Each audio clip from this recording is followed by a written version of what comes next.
Listen, you know what time it is. It's time for another episode of your favorite podcast entitled We Hate You Internet.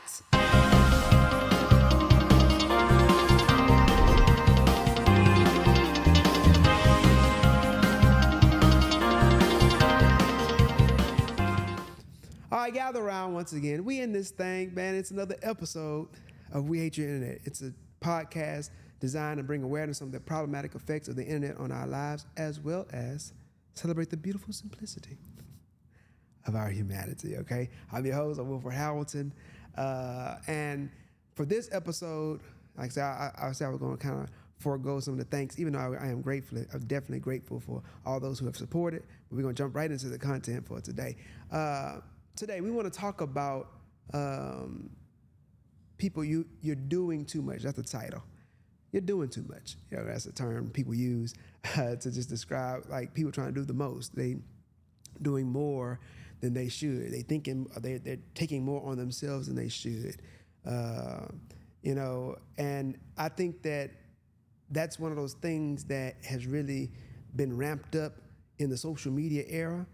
Because of everything is self-centered when it comes to social media. Everything is about what you like, and you're tailoring your view of the world based on your perspective and your biases, and everything revolves around how it makes you feel, right? And that is one of those things that are a major killer to people's peace and joy in their lives, because the reality is that everything can't be about you. Everything is not about you. The world doesn't revolve around you. You are a small piece in the world. You're a cog in the machine. And it's so important. And I'm not saying this to try to make people feel like, oh, you ain't nothing.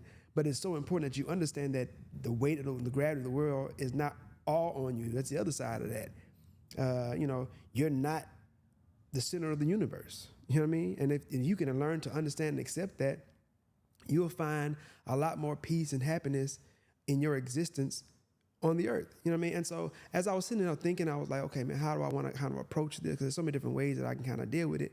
I thought of a perfect story, you know, and like I said, I say before, you know, this is not necessarily a religious platform, but you know what I mean? Like I said, everybody knows I am a Christian man. And so it was a story in the Bible. It's not one of the main stories that most people talk about, but it's a great story. I thought it was a perfect fit for this discussion and to really highlight this mentality and how and why it's a problem. And so I want to kind of actually read the story straight out of the Bible. I got my phone here with the Bible app. and I'm gonna read the story to you. Now, like we got 40 verses. I'll kind of condense it down, kind of give you the breakdown as far as in regular English, as far as understanding what's going on. Give a little bit of insight. Just hang with me, because by the time we get to the end of it, I'm pretty sure that I'll make a few points as far as the topic overall. And I think it'll make perfect sense. And then, of course, the episode will be yours. And so the story is found in Numbers chapter 16. If people want to read along, if they have a Bible, they want to, that'd be great. And it's the story of Korath, Dathan, and Abram, right? This is during the time when the children of Israel have already exited Egypt. And now they're in the wilderness, and there's some crazy stuff going on in the world at the time. People cutting up. There's a lot of stuff going on as they make their way to the promised land. And so, starting verse 1, come on now, story time. Korah, the son of Izhar, the son of Kohath, the son of Levi, and certain Reubenites, Dathan and Abram, sons of Eliab, and On, son of Peleth, became insolent and rose up against Moses. They were rebellious, right? They were like, if people that know, Moses is chosen by God to lead the people out of Egypt. And like I said, all this stuff is relevant to the topic, so just stick with me. With them were 250 Israelite men, well-known community leaders who had been appointed members of the council. So like I said, this is the New King James Version, people that may be, curious as far as where I'm reading from. They came as a group to oppose Moses and Aaron and said to them, "Ye have gone too far. The whole community is holy, every one of them, and the Lord is with them. Why then do you set yourselves above the Lord's assembly. So this is their complaint, right? Their gripe is that they feel like Moses thinks he's the man. Moses and Aaron think they better than everybody else. He said, we're all holy. You know what I mean? Like, you ain't no better than us. Why are you trying to act like you above everybody? Now, keep in mind that God is the one that already chose Moses, right? And he had him select his brother Aaron. And they were the ones that were going and talking to Pharaoh and helping getting the people out of Egypt as they were crying. All this stuff is relevant. And we're going to tie it all together once again. When Moses heard this, he fell face down. Then he said to Korah and all of his followers, in the morning the Lord shall show who belongs to him and who is holy, and he will have that person come near him. The man he chooses, he will cause to come near him. You, Korah, and all your followers are to do this. Take censers, and tomorrow put burning coals and incense in them before the Lord. The man the Lord chooses will be the one who is holy. You Levites have gone too far. And so he says, okay, they come in this act, they come charging up on Moses like, man, you think you were better than everybody, blah, blah, blah. And he's like, whoa, whoa, whoa. He like, we'll let God choose. We'll let God show who he's chosen, who he has made holy. The word holy just means set apart, who he has chosen, basically. You know what I mean? So this is what we're going to do tomorrow. You guys, Korah, all you guys that's complaining, y'all go grab a censer, you know what I mean? Like a little, like a little torch or whatever. You put some coals in it, some incense in it. Everybody got it's 253 men. Y'all go set up, get your censers, and then come before the Lord. They're going to come before the temple. And God, the Lord is going to choose. He says, you Levites have gone too far. Y'all doing too much. You know what I mean? Like, y'all trying to do way too much right now. That's what Moses is saying. Moses also said to Korah, now listen, you Levites, isn't it enough for you that the God of Israel has separated you from the rest of the Israelites, or the rest of the Israelite community, and brought you near himself to do the work of the Lord's tabernacle and to stand before the community and minister to them? He has brought you and all your fellow Levites near himself, but now you are trying to get the priesthood too? It is against the Lord that you and all your followers have banded together. Who is Aaron that you should grumble against him? And so Moses breaking down, he's like, okay, Korah, y'all guys are Levites. Now, according to the history, Levites were 12 tribes. People that know the main story, 12 tribes of Israel. Levi being one of the sons of Israel, his descendants became servants. They served and took care of the temple and the tabernacle of God. That was their job. God designated their family for that. And then from those people, they were priests. They were the sons of they did the service, all the sacrifice and all that stuff. They were the only one designated to do that by God. Anybody else did it, it was a problem, right? It's rebellion. Now he's saying Korah was a Levite, but he was not a priest. And he's like, it's not enough that you are a Levite and God has chosen you to do this work. Now you want to try to do this other stuff too that you're not authorized to do. He's like, hey, and now who is Aaron? That was Moses' brother. God had already told Moses to go get his brother to help him with the work as far as freeing the people and being a high priest. You know what I'm saying? He does some different kind of work. It's like, why are y'all grumbling against Aaron? You know what I mean? And this is the perfect segue because, like I said, if you really follow the story as we go along, like this is how people function in the world.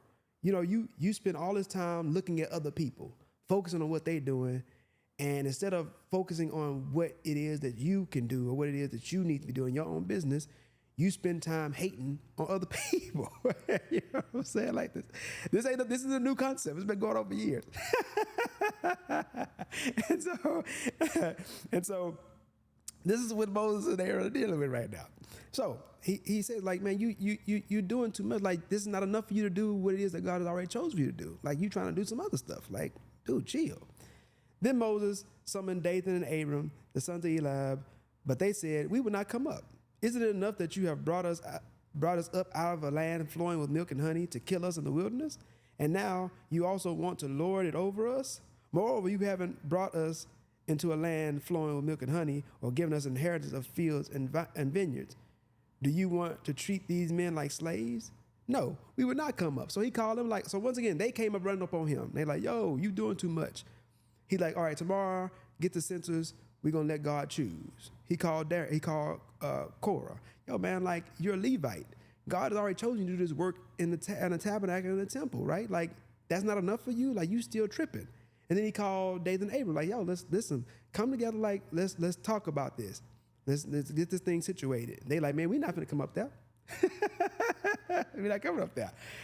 You brought us out of a land flowing with milk and honey, talking about Egypt. Now remember, they were crying all the time about being slaves in Egypt. You know what I'm saying? And now that they've been brought out and they've been brought into a situation that's not what they were, not like what they had before. And that's how people are.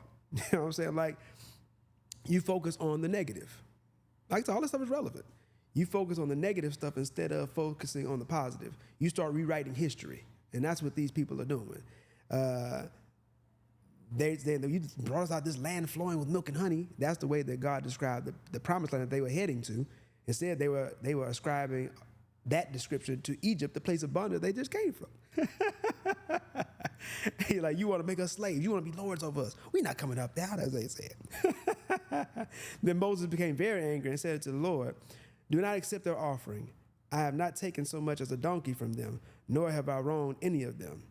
So like Moses, like, he upset because like he getting false accused. They said he trying to be a lord, I mean, that's not the case. He's just doing what it is that he's been selected to do. That's all that he's doing. You know what I mean? And like, they got a problem with that because they want to be more than what they really are. You know what I mean? Verse 16, Moses said unto Korah, you and all your followers are to appear before the Lord tomorrow. You and they and Aaron. Each man is to take his censer and put incense in it, 250 censers in all, and present it before the Lord. You and Aaron are to present your censers also. So each of them took his censer, put burning coals and incense in it, and stood with Moses and Aaron at the entrance to the tent of the meeting, to the tent of meeting. That's a tabernacle. It's like a big tent that they had where they did their worshiping thing. When Korah had gathered all his followers, in opposition to them at the entrance of the tent of meeting, the glory of the Lord appeared to the entire assembly.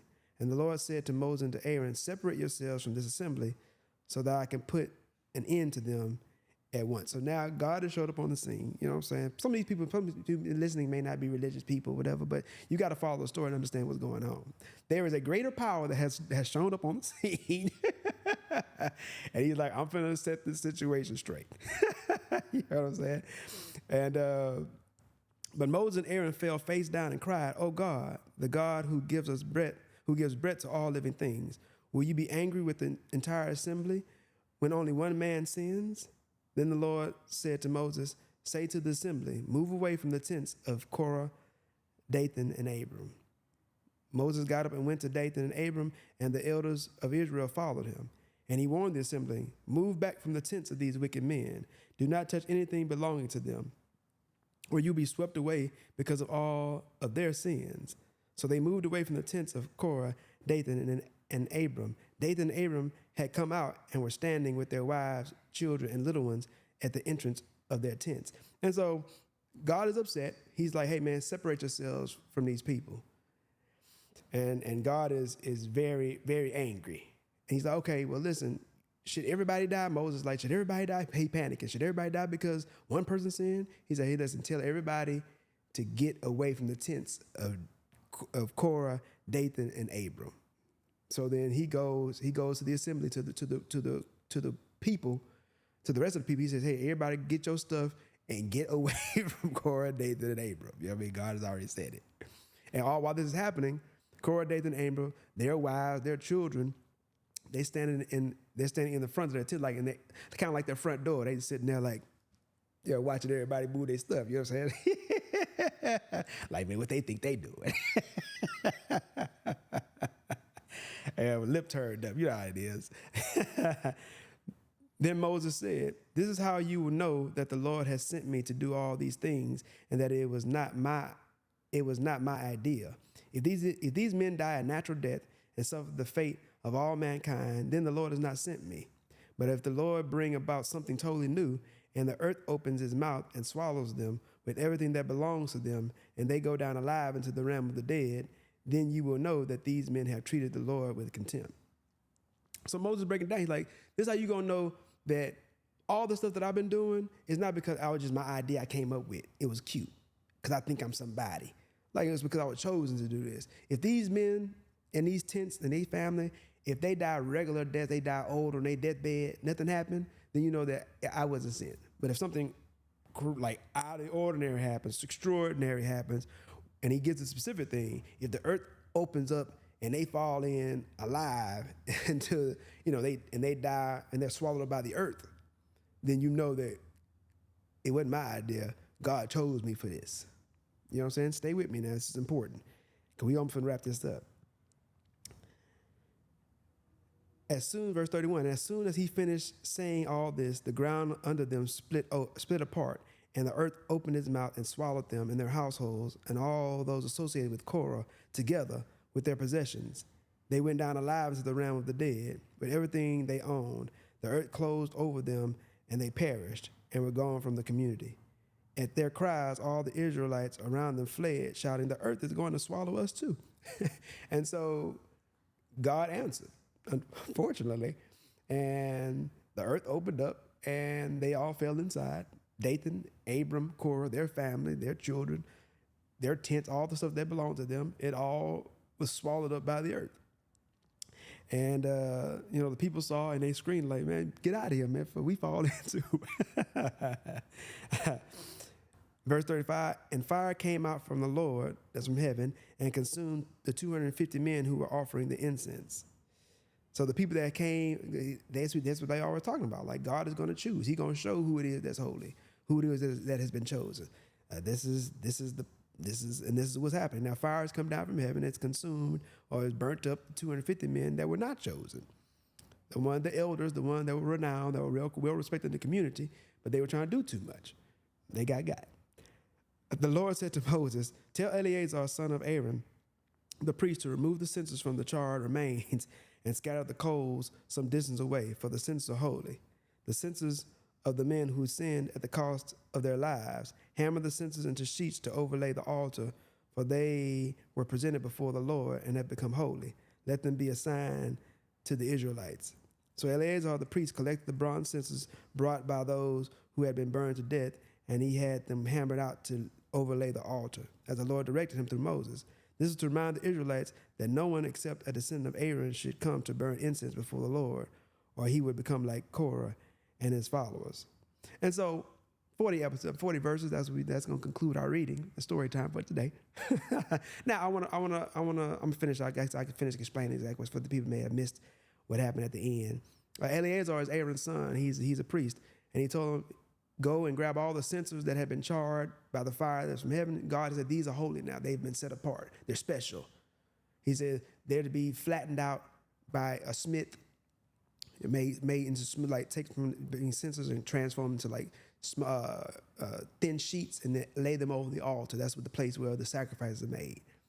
And so he said they're to be a reminder to anybody to understand that only Aaron and his descendants are allowed to be priests, to do this work. Anybody else that try to come and do this, and you're not authorized to do so, you're going to suffer the same fate as Korah and all the others who you just saw fall into the depths of hell, via the earth opening up.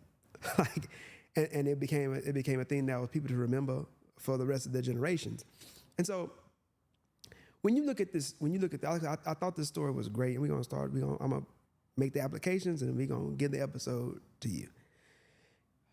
Whether you believe the story or not, I think that you should give some consideration. It's a great story to be to understand, right? The reality is this: everybody's not born the same on the earth. Everybody has their gifts, their strengths and their weaknesses. We've talked about this multiple times. And it's so important that you do not hurt yourself and ruin your life focusing on other people's strengths and looking at other people and being envious of what other people are able to accomplish and do based on their strengths, and not stay in your lane and focus on what you're good at. You see what I'm saying? Like the term "you're doing too much," and people do this all the time. You know what I mean? You're trying so hard to try to be something that you're not. And that, like I said, that's a death sentence to your peace. That's what we started with. You know what I mean? This story shows that it's a destruction to you if you try to take on things and do things that are not for you to do. We live in a world where everybody wants to say, oh man, you can do it. You can do it. Everyone wants to be positive. And I'm not against that, right? You have to work hard and you can accomplish a lot of great things in your life. If you're willing to work hard and you're willing to like put in the labor to go for it. But you also have to understand that you cannot do everything. Everybody can't be LeBron James. We've talked about this before. Everybody can't be LeBron James. Like, he is a genetic anomaly. Like, he is built to be great at basketball. Now, don't get it twisted. It ain't just his physical attributes that make him great. It's also his discipline, is his mind, is his work ethic. Those are things that make him one of the greatest basketball players of all time. Now, it also helps that he has that athletic package that he has too. Don't get it twisted. If he was 5'8" instead of 6'8", he would not be, no matter how hard he worked, he would not be considered one of the greatest basketball players of all time. He may not even be the greatest basketball player in his high school. So he was born with these things. And so the point that I really wanted to make with this whole episode is that, man, be careful about envy and setting your eyes on other people, especially with social media. Like, you know how many people expressing like their anxiety and their depression, their deep sadness because they're looking at other people's highlight reels of their lives, and instead of focusing on their own life, instead of examining their own selves and finding what it is that I'm good at. You know what I mean? In the story, Korah had a job. He had been selected for something. He was a Levite. He had responsibilities that were special, but that wasn't good enough for him. He wanted to go and he wanted to be more. You know what I mean? Dathan and Abram, the 250 elders, they were already respected. They were already community. They were respected in the nation. They were elders. That wasn't good enough for them. They wanted something more, and it caused them to be envious to Moses and Aaron, because they had been selected for something else. And that's how it is. Like, some people are really good at what they do. It's a natural thing for them. They have to work for it, but they're able to accomplish some great things because they really hone in on what they already have. It's a problem sometimes when people try to do things that are not natural for them. It's not to say that people can't work hard for them. That's not what I'm saying. My point is that when you try to force things that aren't for you, it always ends in ruin. You may be able to accomplish some things, but it's going to cost you. It's going to cost you your sanity. Some of the people that are celebrities should not be celebrities. You know what I mean? Like, they can sing really well, but that don't mean that they should have went and pursued a career in singing to try to be a celebrity and be a entertainer, a global superstar icon. They couldn't handle it. They're not built for that. Some people don't mind being up in front of people and doing things. It's not a problem. It's cool. That's natural for them. Other people, not so much. I think about, in the 90s, Kurt Cobain, and he's a lead singer of the grunge rock band Pearl Jam. That group was massive. They had one big hit, a big album, really, for those that have followed the grunge scene. I wasn't really into it, but you could not help but know that group when they came out. You know, they had that song, Smells Like Teen Spirit. And it plays a song that it'll come on right now and people know exactly what it is. You know what I mean?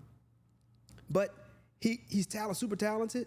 You know what I mean? He's able to, perform and everything as far as, really deliver the song. But celebrity was not for him. He could not handle all the attention. And ultimately, at the height of their career, at their zenith, as they were really rising, he ended up committing suicide because he just couldn't handle the pressure. The lead singer of Linkin Park, humongous group. They're super successful. They're traveling all over the place, but he couldn't handle the pressure of being celebrity and dealing with his demons. It was just too much. And he decided, once again, to commit suicide. And you need to understand, everything is not for you. You may have this idea that you want to be this great somebody, but sometimes you have to just be great in your own lane. You have to focus on being the best version of you, not try to be somebody else that you've seen, because everything is not for you. You got to focus on, like I already said, being the best version of yourself. Learning who you are, what you're good at, what you're not good at. Build on your strengths, fortify your weaknesses. That's the way that you can find success and peace and happiness in your life, right? Because that's what people want. People want to have peace. People want to be happy. And the only way you're going to be able to accomplish that is by learning yourself and operating in what you have been given as far as your innate ability to be good at. You find that, you follow that, it becomes a passion. It's something that brings you joy, and you maximize your potential. Now you got to put some work in. You got to be disciplined if you want to really be, if you want to maximize that gift. But that's how you can find pieces that I just do the thing that is natural for me to do. You know what I'm saying? Michael Phelps is a swimmer. It's natural. Now he worked on it and he became an Olympic great, right? We talked about LeBron James already, right? Like Michael Jackson is a born entertainer. You know what I mean? Like he feel alive when he on stage. Now he has some other he has some other stuff going on. Now that's just being a human being. And I'm not trying to like use him as a, but my point is that he leaned to what he's good at and he was great at it. You know what I'm saying? And listen, you can go down the list as far as people achieving great things by just following their talent. And everybody's talent is not gonna produce the same results, right? I tell my family, I'm gonna wrap this up. I'm gonna stop this and I'm gonna say it like this, and then we're gonna put the bow on it. I tell my family all the time, everybody in a kingdom, everybody can't be the king. Everybody wants the glory of the king, but everybody can't be the king. Somebody got to be the guard. Someone has to be the baker. Somebody got to be a jailer. Somebody got to be a janitor. Somebody got to be the jester. Somebody, like, you have all these other roles that have to be filled in order for the kingdom to function properly. Everybody can't sit on a throne and wear a crown. And the reality is that everybody not fit to be king, because it's not just, if you're going to be a good king, it's not just fanfare and trumpets and parties and feast and sitting on a throne and smiling and being cute. Like, it's work. You take on all the trouble of the kingdom. You got to make determinations. You got to make decisions. And the decisions you make are hard ones, because you can't always have a perfect situation where everybody's happy. Sometimes, most of the time in the situation, somebody's going to lose in the decisions you make. You have to be determined, this is the necessary loss that has to be made. And you got to bear that loss, because it's real people that are going to be suffering as a result of the decisions you make. You're going to have people spying on you and backstabbing you and trying to get in your spot. Like, you got to always be worried about the people that's around you. Like, it's a lot of work. But some people are built to be a leader, and some people are great followers and supporters. You got to determine which one you are. I remember, I can't remember who I was listening to. It was an entrepreneur. He was talking about everybody wants to be a number one, but sometimes maybe you're a great number two or number three. And like, that's okay, because at the end of the day, you're a part of something that's great. And I think that's the one thing that people, man, it's one thing I can get people to understand. Instead of always seeking individual greatness, it's much better to be a part of something great, to share greatness. Everything got to be about you. Everything got to have to be your idea. Everything got to have to be surrounded because you want to feel good about yourself. Man, forget that. Everybody not. Some people, it may be best for you to get involved with somebody that's a natural leader, and you be a great supporter to that individual, help cover their bases where they're weak at. And if they're a great leader, they'll be able to acknowledge, like, yo, I couldn't have got this done without this person. If everybody play their part, the team wins. Everybody wins. And everybody can win just doing what they naturally do. It's a natural fit. And like, you can accomplish great things together, even more so than you may be able to do individually. That's one thing I think is totally missing in the world. I mean, people have completely lost sight of that. Find people to build with. Like, be on a team. Even if you're a leader, you still gonna need people that can support, that can help you bring the vision to effect. And you need to honor those people, because you can't do it by yourself. You can accomplish way more with other people. And anybody that's built anything has had people that have been able to help them to build that. Bottom line. So I'm gonna leave you with that. I mean, don't try to do too much. You know what I mean? Take the time to learn who you really are. Examine yourself. You know, I did a quote. I do quotes every day on WHY.I on the Instagram. Go ahead and follow. You know, you'll see those joints. And it was one just like the difference. Arrogance and confidence are not the same thing. You know what I mean? Confidence is the proper estimation of your abilities and capabilities. Whereas arrogance, these are my definitions. Arrogance is the overestimation of one's abilities and capabilities. You know what I mean? Like, you doing too much. It's okay to be confident, but you start getting into arrogance when you start to think you're more than what you actually are. And that's another problem that people are having in droves in the world, is that you're trying so hard to present yourself as more than what you really are. Stop. It's better for you to just be honest and find out who you really are, and then be the best version of that. That's it for today. Once again, thank you for tuning in. Have any questions, feel free to reach out as you always, as you have done in the past. We'll be happy to answer any of those things. And if you have any thoughts that you'd like to have, feel free to leave them in the comment section as well. We want to leave you like we always do, asking that you stay safe, stay blessed, please stay human. We out.